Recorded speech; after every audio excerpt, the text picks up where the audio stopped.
আমাদের বিয়ে হয়েছে প্রায় 25 বছর তো হবেই। আমাদের একটি কন্যা সন্তানও রয়েছে। এখন আমার স্ত্রীকে খুব একটা ভালো লাগে না। অথচ আমার স্ত্রী কিন্তু অসুন্দর নয়। আমি অফিস থেকে বেরিয়ে বন্ধুদের সাথে আড্ডা দিতে চলে যাই, ফিরি অনেক রাত করে, কারণ বাসায় যেতে ইচ্ছে করে না।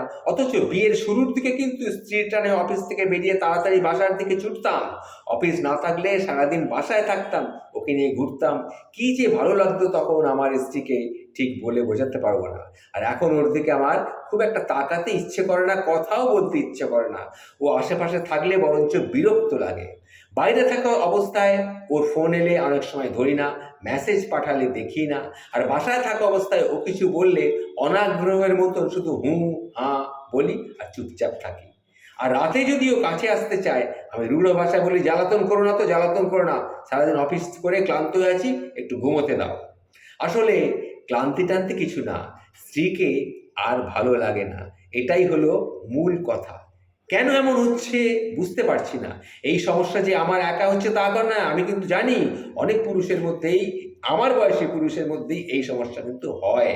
তাদের মধ্যে কেউ কেউ স্ত্রীর প্রতি আগ্রহ হারিয়ে পরকীয়া করছে। আমি কিন্তু এখনো পরকীয়া করিনি, তবে ইচ্ছে আছে পরকীয়ার দিকে এগিয়ে যাবার।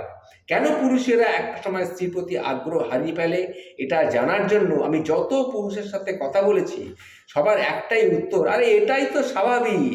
একটা জিনিস নিয়ে কতদিন আর ঘাঁটাঘাঁটি করবে, কতদিন ভালো লাগে একটা জিনিস। সবার মুখে ঠিক এই কথাটাই শুনেছি।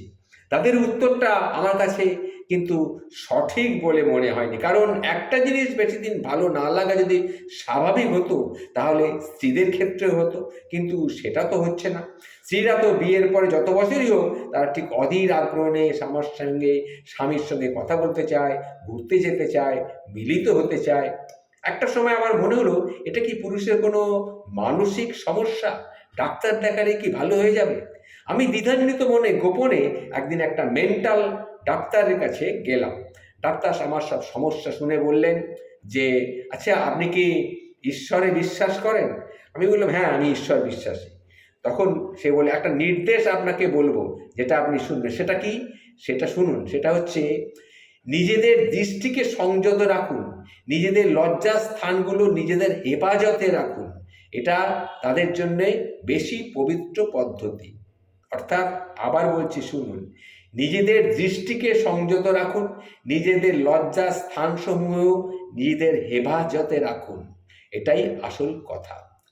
এরপর ডাক্তার বললেন, আপনি আমার নির্দেশটা পালন করুন এবং আপনি 1 মাস বাদে আমার কাছে আসবেন, পরিবর্তনটা বুঝতে পারবেন। আমি তখন তাকে বললাম, এতে কাজ হয়ে যাবে? ডাক্তার হেসে বললেন, অবশ্যই হবে, তবে আমাকে কথা দিতে হবে, যেটা বললাম সেটা কিন্তু আপনাকে নিখুঁতভাবে পালন করবেন, কোনো ফাঁকি দেবেন না। ঠিক আছে ডাক্তারবাবু, আমি কথা দিলাম, ফাঁকি দেবো না, আমি নিখুঁতভাবে পালন করব। 1 মাস পর আমি আবার সেই ডাক্তারের কাছে গেলাম। তার আগে কি হয়েছিল সেটা শুনুন। আমি চেম্বার থেকে বেরিয়ে রাস্তায় বেরোচ্ছি, দেখছি একটি যুবতী সুন্দরী মেয়ে একজন যাচ্ছে, তার দিকে আমি তাকালাম, বেশ আকর্ষণীয় দেহ।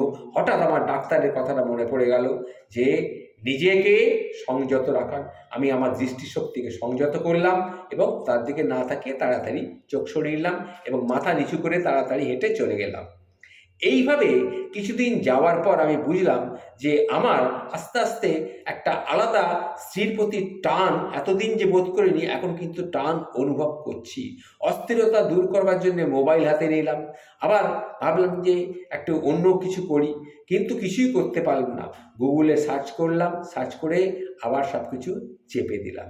এরপরে কিছুদিন হলো, আবার আমি পরকীয়ার দিকে এগিয়ে যাচ্ছিল ভাবছিলাম, কিন্তু না, আমি তাও যেতে পারলাম না, কারণ আমার সামাজিক একটা প্রতিপত্তি বা সামাজিকতা আমার বোধ বলে কিছু আছে।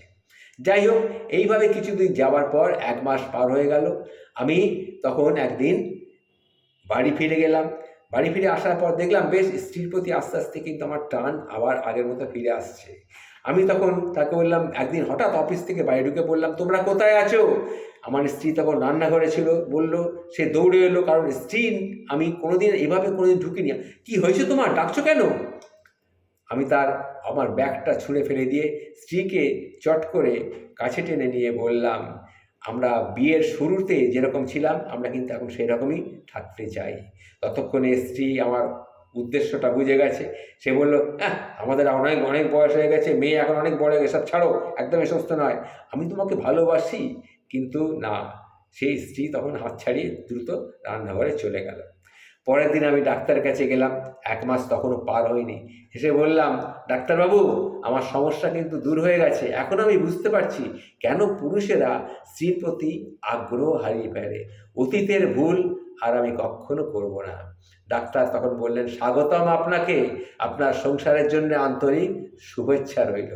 ডাক্তারের চেম্বার থেকে বেরিয়েই আকাশের দিকে তাকিয়েই আমি চিৎকার করে বললাম, অসংখ্য ধন্যবাদ ভগবান, ঈশ্বর, তোমাকে অসংখ্য ধন্যবাদ, তুমি আমাকে সঠিক পথে আবার এনে দিতে পেরেছো।